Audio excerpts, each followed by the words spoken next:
देवळात मी जात नाही जाणीवपूर्वक, मानत नाही अशातला भाग आहे. माणसाचा जन्म दिलाय खूप झालं की वारंवार तिथे जाऊन त्याला कुठं त्रास द्यायचा, आठवणी टाकायची, ₹1,00,000 दे म्हणायचं नाही, त्याच्यात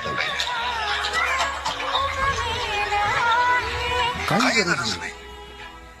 माणूस म्हणून जो जन्माला घातलाय तो माणूस हा जन्म पूर्ण सार्थकी घालून असं म्हणायचं, जगायचं, एक दिवस मरून जायचं. कोण आम्हाला पट्टा घेऊन आलाय? काही राजकारणी मंडळी आमची अशी आहेत की त्यांना असं वाटतं की ते मरणारच नाही आहेत, इतका संचय चाललेला आहे. मृत्यू नावाची गोष्ट आहे बाबा, तुम्ही साठवलेलं कुठे जाणार आहे? एवढंच लागतं, एवढंच पुरेसं आहे.